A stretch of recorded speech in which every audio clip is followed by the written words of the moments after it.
and welcome to the UUFP. I always want to shout out Robin Williams' famous approach from Good Morning Vietnam. You know, I'll say, "Good morning, UUFP," which is appropriate because we're now on daylight savings time. We're all here to obviously all set your clocks ahead, lost an hour of sleep, and you still came anyway. So we are a liberal congregation, which means that we don't care about your past religious beliefs. If you're here today, we won't judge you. We don't care about your sexual orientation. We won't judge you. We don't care about many of your beliefs, as long as you believe in the principal faith tenet that we have, which is to accept and love other people as yourself, which we just call respecting the inherent worth and dignity of all people. That's all we would ask of you. We do not have anything you swear to, but that's obviously the golden rule we stated. And it's actually was found in every religion basically has invented, quote, the golden rule without really talking to anybody else. It's a natural human instinct, which we will try to follow in our spiritual journey. So I'm John. We have Reverend Cheryl back again, who's been a mainstay for about every 3 months. Her sermons are intriguing, which is why we have time for some feedback, because usually her comments are in a nice way provocative, and we all want to respond and have that chance, since we are known to be people who like to do that. One of our virtues. So, do we have any announcements? We're going to use the mic on the side here because our wiring system gives us too much feedback with the wireless mic. So we're going to stick with this mic over here.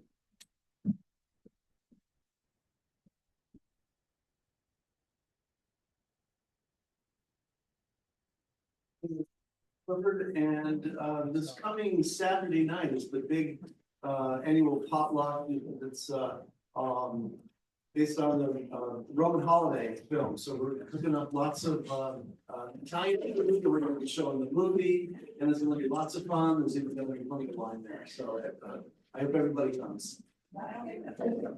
Oh, number? Hey, if you can just check the side mic in there, I'm gonna do that and see if it's gonna work. I got it. We turn it down because of feedback, so we'll see good feedback again. So I think it's working. We're getting some feedback, but it takes the good with the bad. Yes, I'm on the next one with the feedback. I'm Judy. There, Phoenixville, the vocational high school there, is having a hazardous waste pickup day on Saturday, April 12th. You have to register, it's free, and it's easy. Believe me, if I can do it, it's easy, and I did it. So if you are interested, come see me and I'll share the link with you, so you have to register. And I've done this before there, it's really good.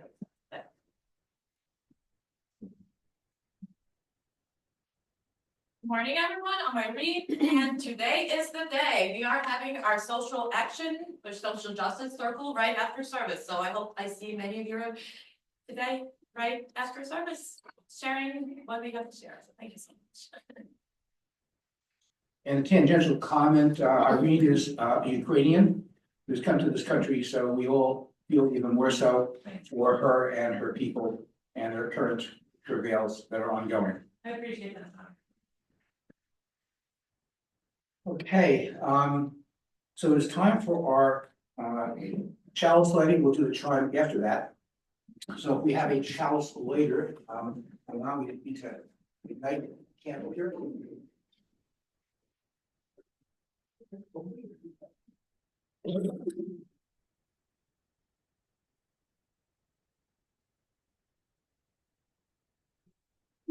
The honors. Thank you. I went to the UUA site, do some, find some new readings. This is actually for 4 readers, but I'm going to keep it in the hands of one person. And this is written by Amy Russell. You who feel your heart is breaking, come in. You who are confused and wondering, come in. You who are angry and in pain and not wanting to be here, come in. You who are hopeful and energized, come in. Come into this community of your heart, where you've been held in love and in comfort, where you have shared your joy and spirit, where you've asked questions because you felt they needed to be asked, where you found friendship and companions, where you have sometimes not agreed, and sometimes not felt comforted, and sometimes not felt heard. Bring your broken heart and your grief, share them. Bring your confusion and your questions, share them. Bring your anger and your pain, share them. Bring your hope and your energy, share them. For here in this place, we can be together. We can gather with all the conflicting emotions tumbling around our heads and our hearts.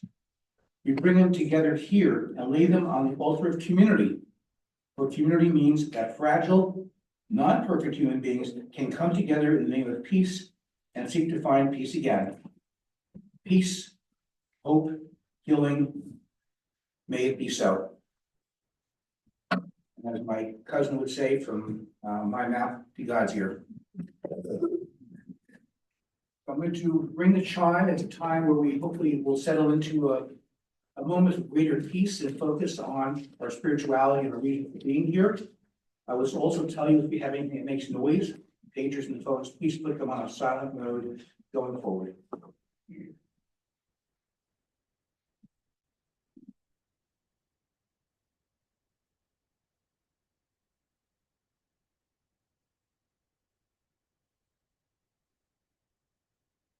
Emily always says it's always amazing how long this continues to resonate after one stroke.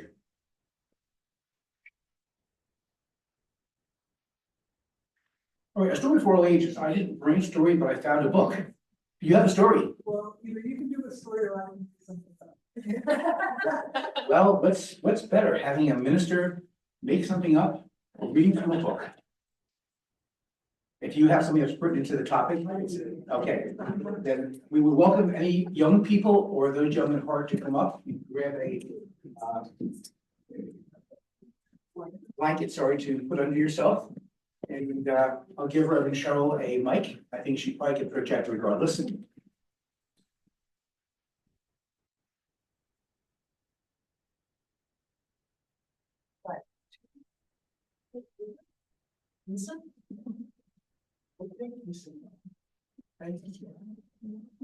Okay, I do not have the story. Is this working? Yes.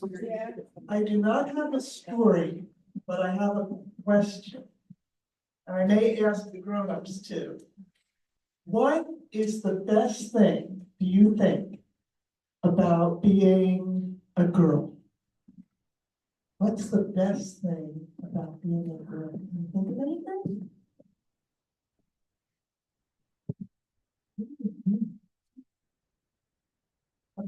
Grown-ups, what do you think, or what did you think was the best thing about being a girl? Were there any good things about being a girl? Yes.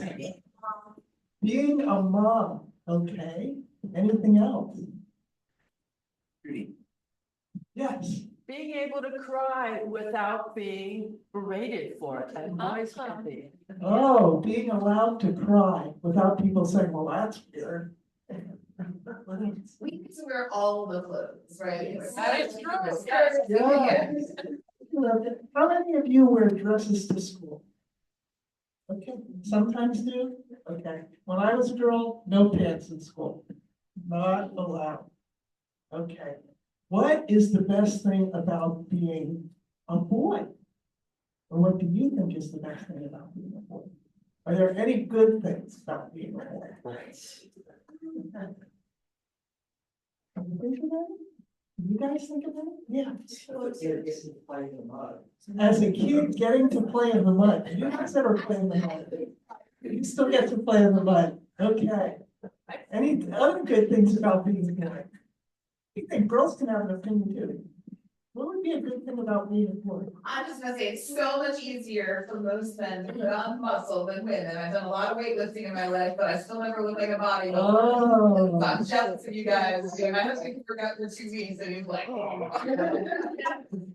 I'm convinced that it's easier for boys to lose weight than Yeah, girls. that's true. That's me. Okay, what do you guys want to be when you grow up? Have you figured that out? A vet, okay, what would you like to be? An art teacher or a kids therapist? An astronaut? You have one thing I am, who knows? Okay. Are there any jobs that boys should not do? Anything that would look weird for boys to be doing? A nurse? Okay, can you think of anything else?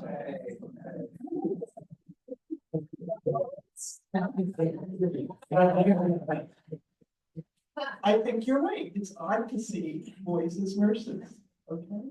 Are there any jobs that it would be weird for girls to do? You wouldn't expect to see a girl doing. Pardon me?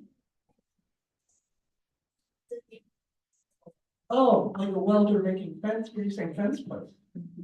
Yeah, okay, so doing that kind of stuff. When I was growing up, when I was a girl, when I was trying to decide what to do, I wanted to be a minister, work in a church, and there were people who said, oh, that's crazy, kids can't do that.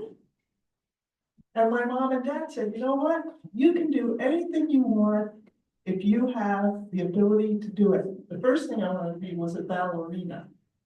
And it became obvious real fast that I did not have the skills to do that.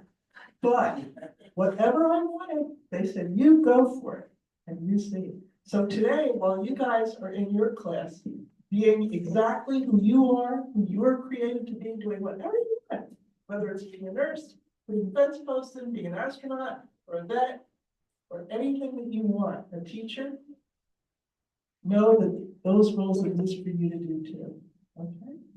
So have a good time in class, and we'll see you at the coffee hour after this.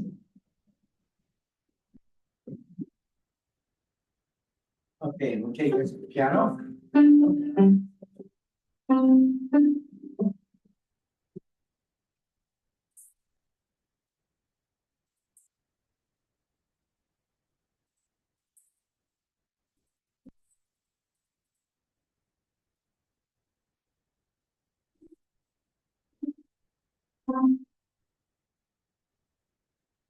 Definitely better to have the minister do the story than myself and the book behind me, so.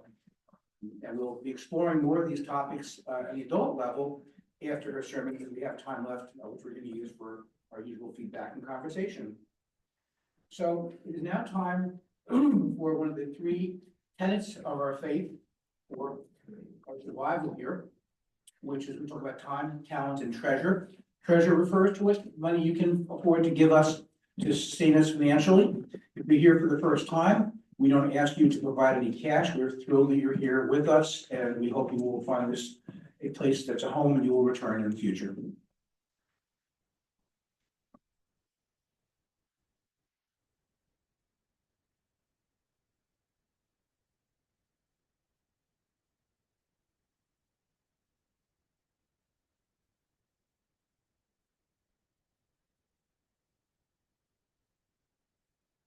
So thank you all for what you contributed by being present and by helping us sustain ourselves financially.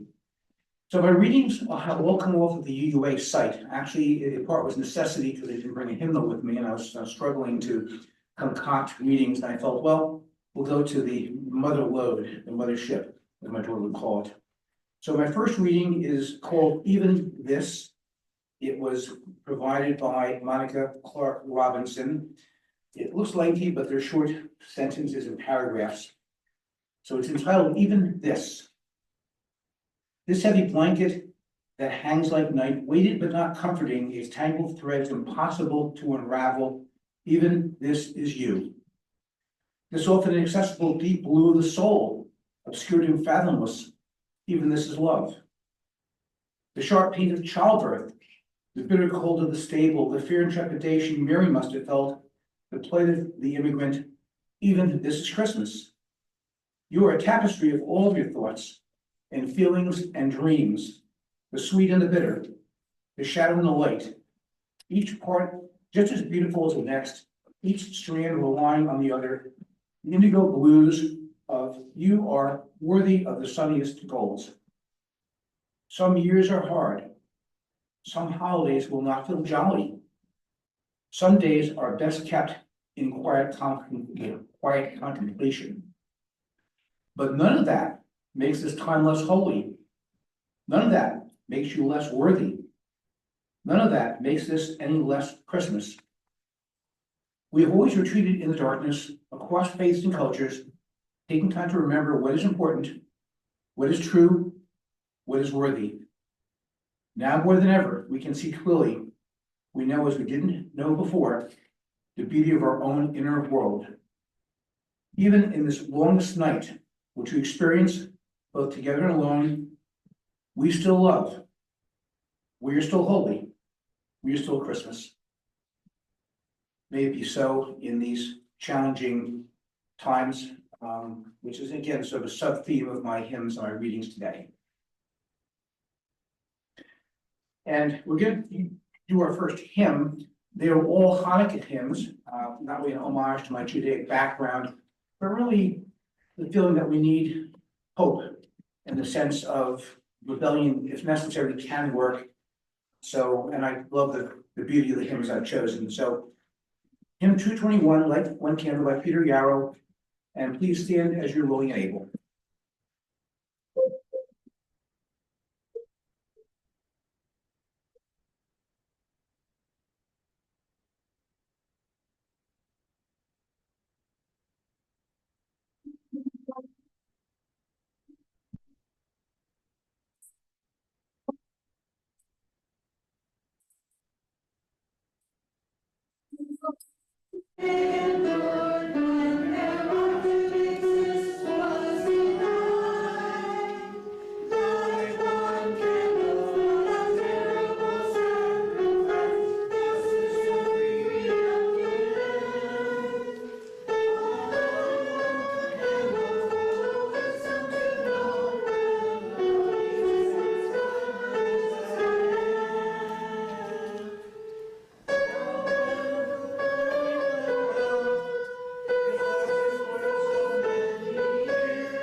If you heard the chime, I now know what that means. To help Kay, who's playing this through and through, know that it's time to stop. and not go further. So I just found that out today. And as we sang this, I just realized the power of the words and how pertinent they may be to all of us in these times. So this is my second reading, which is called Even This. And I'm sorry. You did the second reading. Yeah, the second reading, okay. First reading. Well, hang on. All right, so let me figure out, got backwards here. Pull back for what?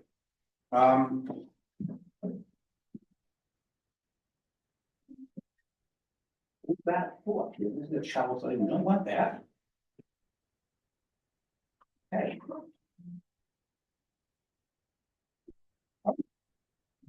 Back again too soon. Anyway, be that as it may, we're gonna do the second reading, which is gonna be the right to choose. Yeah, so there we go. That's a problem with having things not numbered and doing that.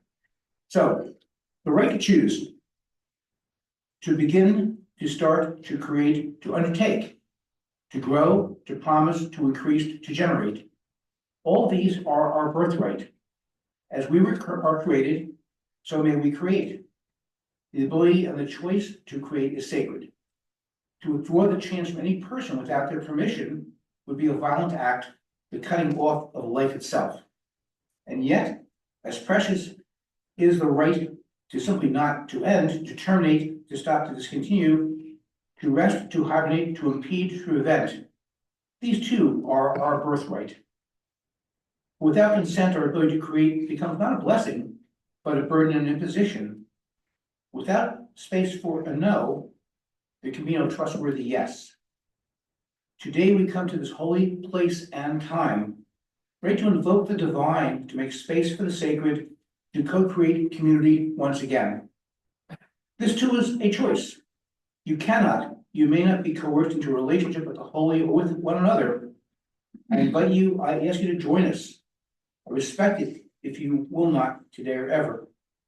More sacred than any other individual need is choice. The right to know oneself, the right to know what you're ready for what you need, to stretch when you can, to pause if you will, to know your body, your mind, and your spirit better than anyone else. And ultimately, some days are best kept in quiet contemplation. And I will leave it there so as not to get confused. So we're going to compress all this into the first part of the service so Reverend Cheryl can do her sermon, and then we'll have time for discussion going forward. So we're going to change the order a little bit.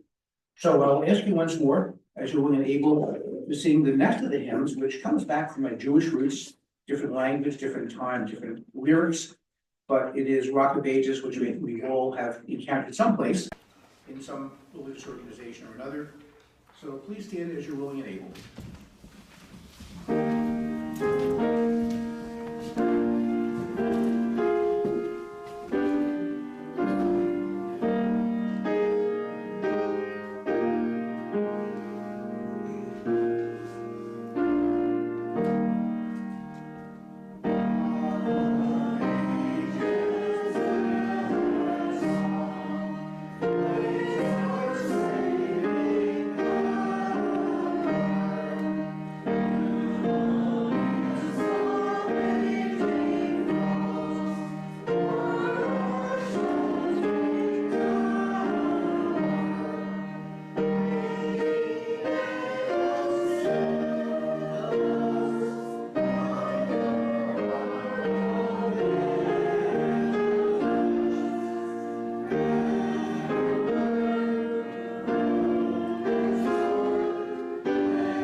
not seen the lyrics of this for a while. I just chose it. Thought it was the right thing to sing at this time, and it continues to, I think, to resonate with many of us in our current situation here in the States.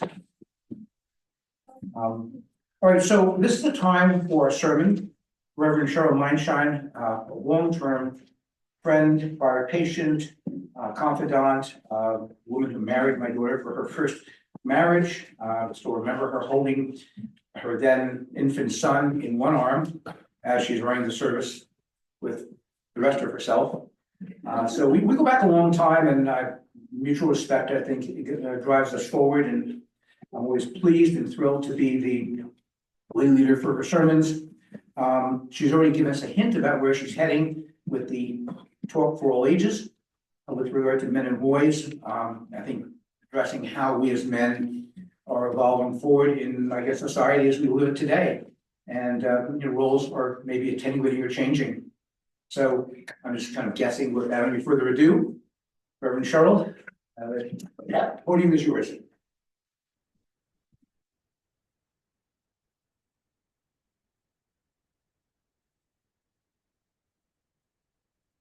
Good morning. Well, I guess the question is, are we evolving forward? And I left the book back there, but the question for this morning is, have we been leaving our men and boys and young men behind? And according to Richard Reeves, the founder of the American Institute for Boys and Men, the answer is yes. And the turning point for how he thought about this came in March 2022, when he was on a podcast about how COVID had a more devastating effect on men as opposed to women. He realized that there were a bunch of organizations studying the effects of COVID on women, but none were really doing the same thing with men, even though men had a higher death rate. He had already written the book that I'll be talking about this morning called Of Boys and Men, Why the Modern Male is Struggling, Why It Matters, and What to Do About it.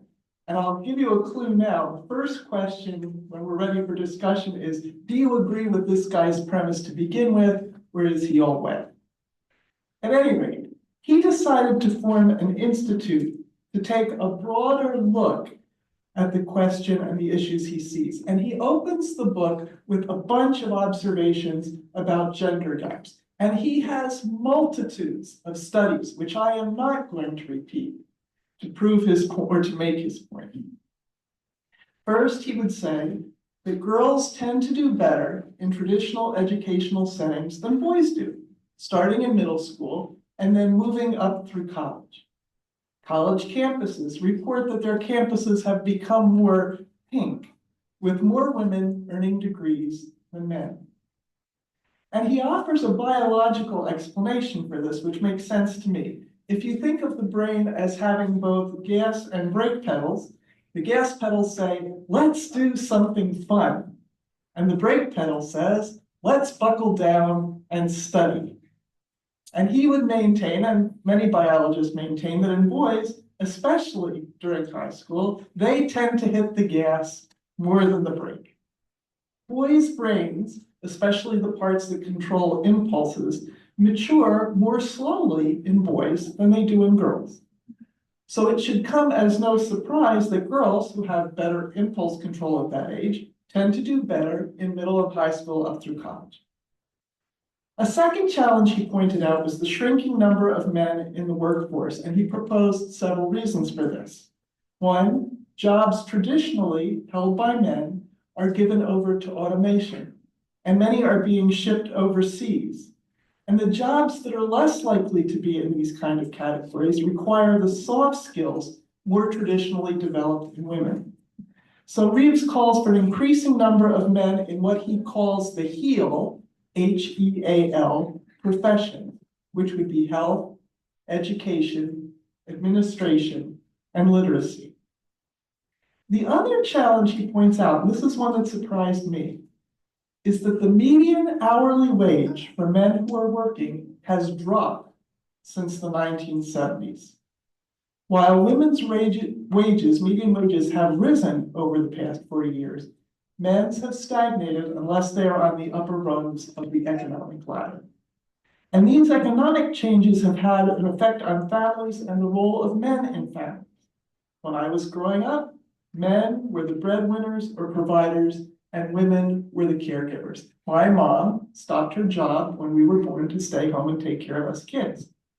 Over the years, women have taken on more of that financial provider role, but we can talk about in general whether or not men have taken on more of the caregiver role.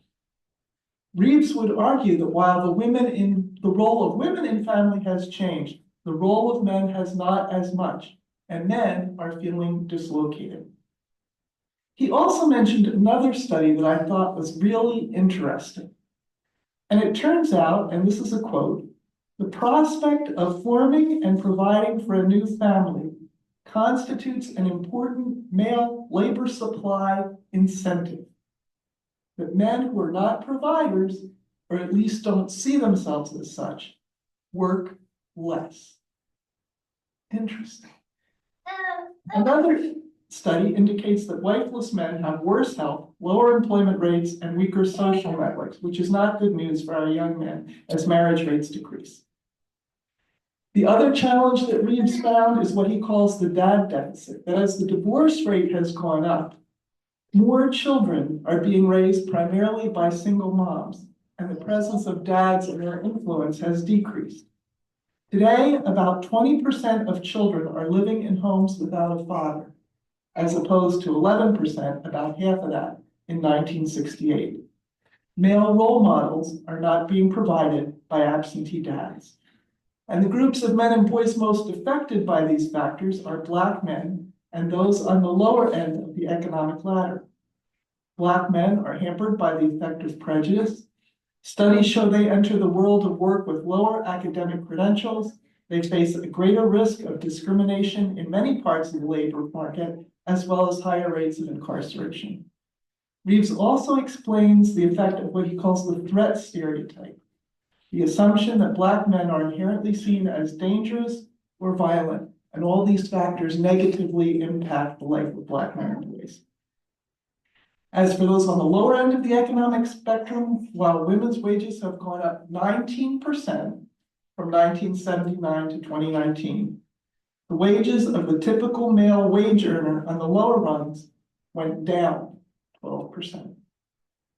Nicholas Kristof and Cheryl Wu Dunn, in their book Tightrope, Americans Reaching for Hope, made this observation. You can decide again. Men in particular felt the loss not only of income, but also of dignity that accompanied a good job. Lonely and troubled, they self-medicated with alcohol or drugs. They accumulated criminal records that left them less employable and less marriageable. Family structure collapsed. And then generationally, economic and social disadvantage hurts boys more than girls. This is not a good situation. Then he started talking about politics, and my ears perked up. And Reeves doesn't have too much good to say about either liberals or conservatives to address the challenges facing men and boys. He makes this observation: there is a political stalemate on issues of sex and gender. Progressives refuse to accept that important gender inequalities can run in both directions, and they quickly label male problems as symptoms of toxic masculinity. Conservatives appear more sensitive to the struggles of boys and men, but only as a justification for turning back the clock and restoring traditional gender roles. He says what is needed is a positive vision of masculinity that is compatible with gender equality. In fact, he would say that politicians are making things worse. So this is the challenge as Reeves sees it. And in the last part of the book, he starts to offer solutions for what he sees as the way forward. In education, the job market, and family dynamics. First is education. And the first possibility he suggests is that boys start kindergarten a year later than girls do, given the fact that their brains mature differently, so they would be able to catch up by the time they hit middle school or high school. And he talks about several objections that could come up with this proposal. The first is that parents would have to face the financial hurdle of providing another year of childcare for their son. So Reeves' answer to that is have universal pre-K for boys that's paid for by local government or taxes. He also wonders whether it would be a problem for the boys then to have one less year in the labor market than girls. But he said, if educational outcomes improve, then payment and jobs will improve as well. He also wonders how this could be phased in and raises the question of whether or not this plan would be legal. And both of those questions would need to be addressed beforehand. The second solution he recommends is providing more male teachers to serve as role models for boys, given that they have more experience in the male brain. He calls for specific efforts to recruit more male teachers in early education, in English, and those who are Black, especially in those geographic areas where the student body is proportionately higher Black. And he suggests financial incentives could be offered. The third solution was to put more emphasis on what we used to call vo-tech, both during and post-high school. The next portion of the book deals with the kind of things that I was talking about with the kids, getting more men into the fields of healthcare, education, administration, and literacy, where currently women are in the majority. Now, I just had a blip. I'll come back to that later. And doing that would increase the options available to men, especially options where they aren't being replaced by technology or moved over the seas. And diversifying these professions would increase the number of men and boys seeing them as realistic options for them down the road, as well as addressing a labor shortage in these fields. Reeves proposes that by the year 2030, 30% of the STEM, science, technology, engineering, math jobs be held by women, and 30% of the HEAL jobs, health, education, administration, literacy, nurses, be occupied by men. And to achieve this, he recommends $1 billion be invested by public and private institutions for that purpose. In short, the same energy that's gone into increasing the number of women in STEM jobs be put into attracting men to the HEAL professions. And in order to do this, the pipeline would need to be started early. Start teaching children that boys can be nurses, teachers, other professions traditionally held or supported for women. Make scholarships available for men entering HEAL jobs. Provide financial incentives to employers for recruiting men. And I must say, even as I say this, it feels funny to me. Because I think in the back of my mind, I think, gee, if we give more energy to men, what about women? Well, we can walk and chew gum at the same time. And that's something we need to consider. But fund retraining efforts, increase pay for those in HEAL professions, start a national ad campaign, to deal with the stigmatization of men in traditionally female jobs that we select this morning. Kids are still, as much as we have tried to be gender equal, there's still some of that in the back of our heads and in our world. Again, the same energy devoted to prepare and encourage women for STEM jobs should be given to preparing men for non-traditional roles. In the last chapter of the book, Reeves advocates for gender equality in parenting roles, whether the father be living in the family or not. He states that while over time women have become a larger role in providing financially for the family, the caregiving role of men has not increased proportionately. He also presents studies indicating the benefits of having fathers active in the parenting of both sons and daughters, especially during adolescence, is when that seems to kick in. His first suggestion, and this one caused my jaw to drop, is that fathers and mothers both should be legally entitled to 6 months of paid leave for each child.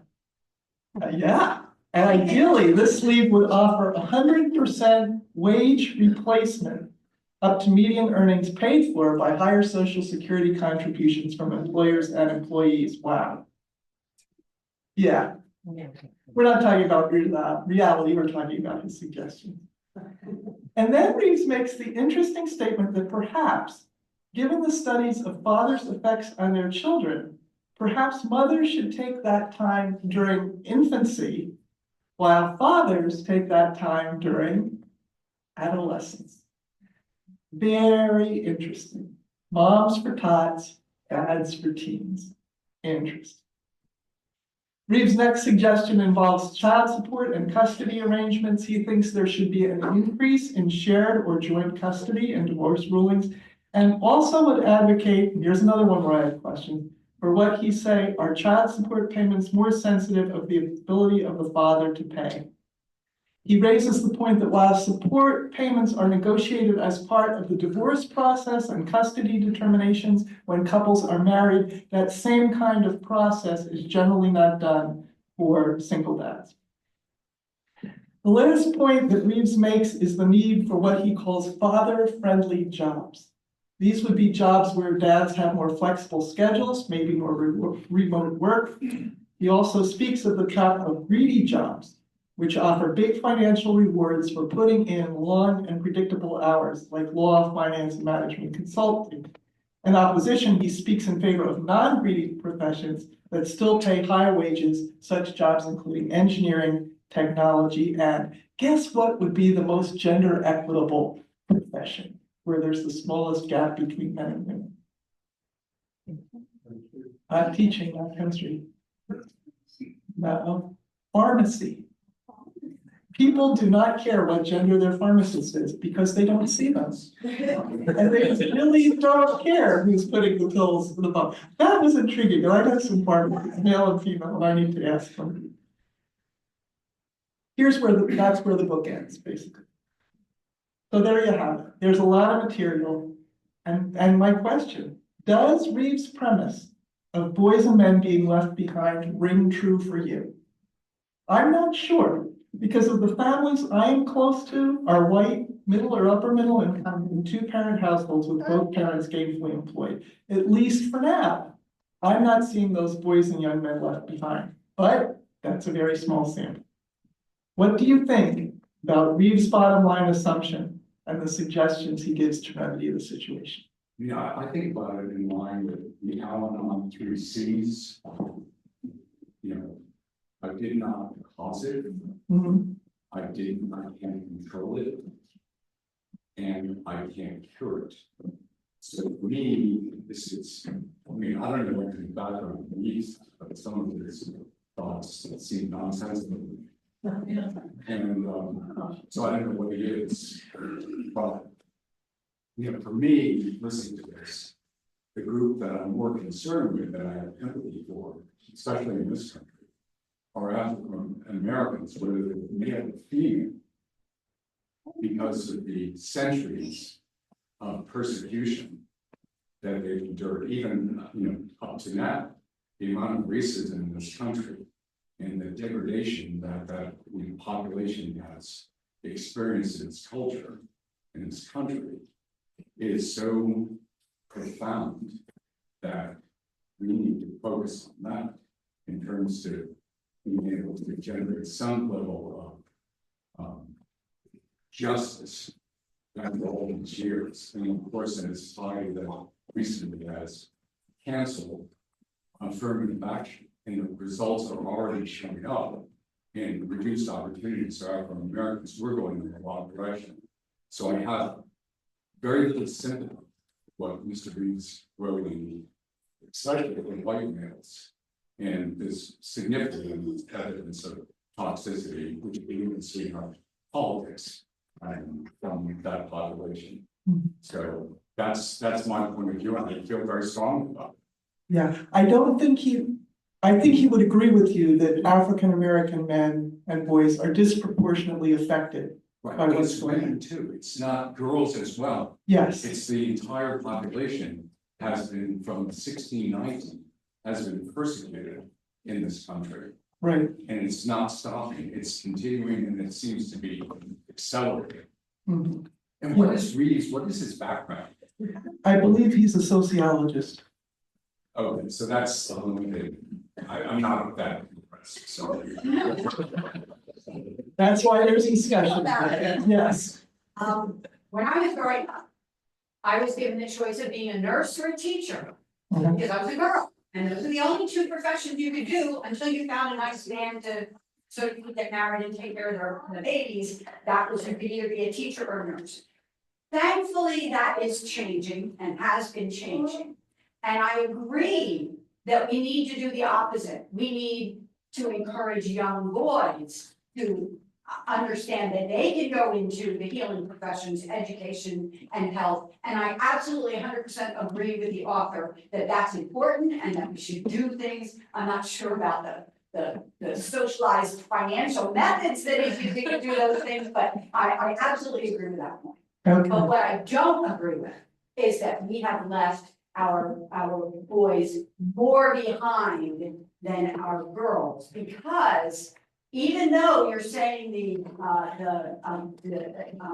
salary of men has lowered, it's still not as low as women. The average still doesn't match. The women still make less than men every year in every yeah, profession. So that's that- true. That does not, it doesn't But it's gone like this for women and this for men, so the gap has actually increased. increase, yeah, I understand that, but nonetheless, I don't think that's it. And being a college teacher, a college professor of both young men and young women, I can tell you that I agree with the comment. I like this idea the men hits the gas more often, especially at that age. I mean, the freshman and sophomore young men don't seem to be able to stop themselves and focus and study. And the women, the girls certainly can do that. But and it may be biological, I'll accept that there may be a biological reason for that. But I also think that society lets men get away with that much more. They are encouraged, they are rewarded constantly for not paying attention to what they should be. And women are not necessarily rewarded for their increased gains academically. And so that's. I used to work with 7th and 8th graders on a regular basis, and boys and girls are very different in how they approach life. Yeah, no, I'm with Dave. But, so I have two sons and a daughter, and we're doing our best to raise the boys to be, I hope that they are successful and happy and well-rounded adult men someday.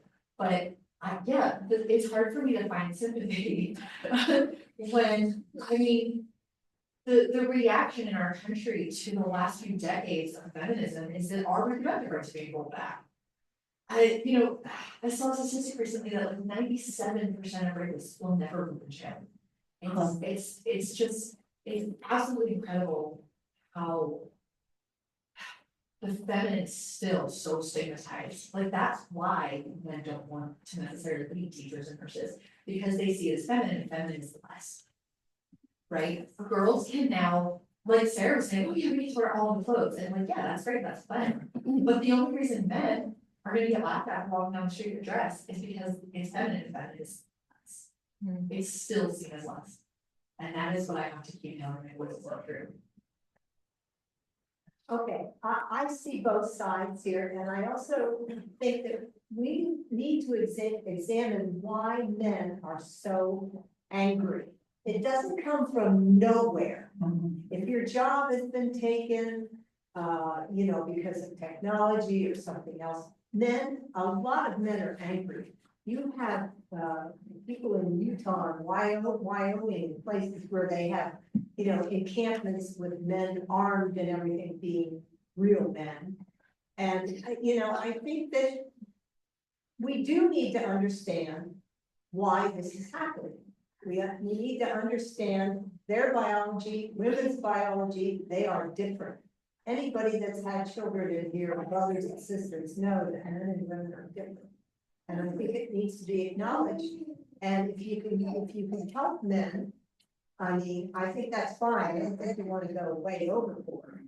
But I also want to say that we have two son-in-laws. They both cook and take care of children, which in one generation has just changed. Because my dad would never, nobody would ask him to change it. He was a good dad, but he was always a little bit more distant than your mom. And now I feel that being, especially middle-class American, white American families, that gap is being closed, whether caregivers and jobs. But I do think you need to examine why so many men are so angry. If I gave this talk at my sister-in-law's church in Arkansas, they would be absolutely. So that comes from somewhere, and that's out there. That's out there. I think one of the reasons why a lot of men are angry is because of entitlement. They've been the big boss forever. And women have just, we're supposed to suck it up. And It's being taken away. it's being taken away, yeah, so they feel that entitlement to be in charge of everything, to be, making the big bucks or whatever. I actually agree with a lot of what you said, but I will note that I come from two very dominant professions, nurse and librarian. And one thing you will notice is, yes, there's a lot less men, but the ratio in leadership positions does not reflect that. And some of that is prejudice for sure, but there's also this like cultural piece to it, that there are sometimes a lot more male applicants to those leadership positions, and those professions. So I'm not really sure that continuing to generalize and put people into boxes like he is doing and like we do often will really help shift those underlying cultural influences. Here's a question pertinent to your life's work. Tell me a little bit about what's happened in the Lutheran Church from your ordination in terms of bishops and who's kind of in charge, the power structure, if you will, to bring it right back to your own background to the present time we see in the Lutheran Church. It's interesting. In the Lutheran Church, which is a liberal denomination, it's pretty much 50-50 in terms of pastors. Bishops, I haven't counted them lately, there are 65 of them in the country. More than half are women. I would guess closer to 3/4, especially recently. And I'm convinced bishops are elected. I'm convinced it's because men have pulled their names out of nomination because they don't want the headaches of being a leader in the church right now in a liberal denomination where death threats come in on a regular basis. So that's the short answer. Yes. So I'm going to share a different cultural perspective. For my first 13 years, I grew up in Ukraine, which at that point was part of Soviet Union.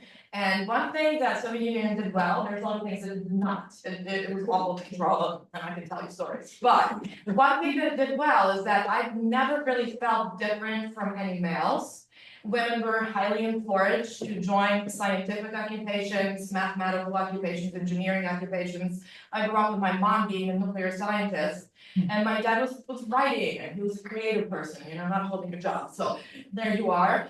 Most of men on my mom's side, they were all different professors of sorts and teachers, and a lot of women were scientists and engineers. And I think that society did a really good job equalizing males and females and gender roles in that way. So fast forward, I moved here. I was always kind of more interested in masculine things and masculine occupations. I was always drawn to cars. I worked in the auto industry before becoming a psychotherapist for a long time. And my husband Rob, who's here, we don't do gender roles in our home. I take care of the cars. He folds fitted sheets, which I absolutely cannot do. So he does a great job at it. He makes all the beds, he does all the laundry, and I'll go and I'll do more masculine things like car-based, fixing things and things of that nature. Now, more times than not, I've been judged on this. One example comes to mind in preschool, I had to bring sheets in. But anyway, and the one teacher was a male teacher actually, which is a big rarity, especially in early childhood education and daycare setting. I come back and I pick up, a little baggie with sheets and stuff like that for my daughter, and he says to me, he's like, "Wow, you're really good at folding these fitted sheets." So I look at him and I said, "You know what? I'm actually really bad at folding those fitted sheets. You do not want to see me do it, but this is so wonderful that my husband does it." And you could just see his jaw drop. And he says, wow, that's amazing, you know, and then at that point, he also explained to me how in his role, he's being judged so much, and he apologized to me for making an assumption, so. Yeah, You know, again, a couple simple examples, but do really speak to how gender is viewed here, and considering how I grew up, it was very eye-opening. yeah. Men involved in caring for young children are viewed with suspicion. They are. Yeah. Yes. I was Samuel, so I'm sorry, I have a hard time with that here. I appreciate a lot of the points that he's making, but at the same time, I find it a bit challenging because it's hard not to feel like some of those points can be a little bit like a Trojan horse, a little bit. I've been around a lot of entitled men, very self-centered men, who are very quick to go, things are so much easier for women, but like men don't get listened to and this and that and the other, when knowing them, it's about them. It is all about them. The focus is about them. And that line of thinking can be convenient for them to go. And that's why we're the one who are, that's why we're the one who need help. And all these other people, all their issues are overblown, whereas my issues are underblown. You had made the point earlier about how being able to walk and chew gum, you can do them at the same time. I find around most people I know emotionally, it's not easy. It is very difficult to identify that the women in our lives and in our communities, and especially the people of color and people who are LGBT, there are decades and decades of issues that need to be dealt with, while there are also new issues that are showing up for more traditionally advantaged people. I find that even within myself, that is a very challenging. What commentary or if not, we can continue the conversation. I'm not going to invite Richard Reeves to speak here anytime.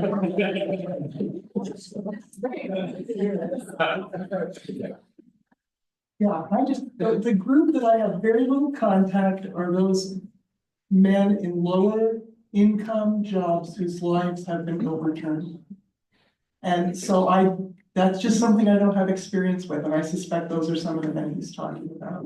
I watch Smirkanish on CNN, who tends to be a more middle of the road guy, and he has programs on periodically about how young men are pulling back, don't know how to form relationships because they're spending more time on the pads or the screens or whatever, are looking for virtual girlfriends because they just don't know how to relate to human beings. You know, those are the young men I'm concerned about, that category, and I think that's the group to whom he's speaking.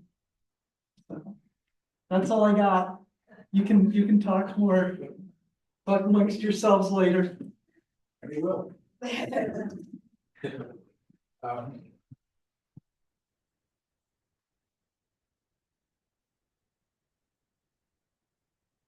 Okay, so before we kind of close down, we have the words in the order of service. Oh, thank you, CJ. We have the usual words that we say in the order of service. So please join me as we extinguish the chalice until we meet again. We extinguish this flame, but not the light of wisdom for the community. These are in our hearts.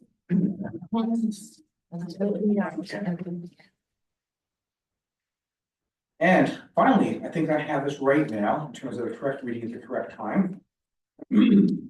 This is called You Are Loved. I want you to know that you are loved beyond your wildest imaginings by the spirit of creation.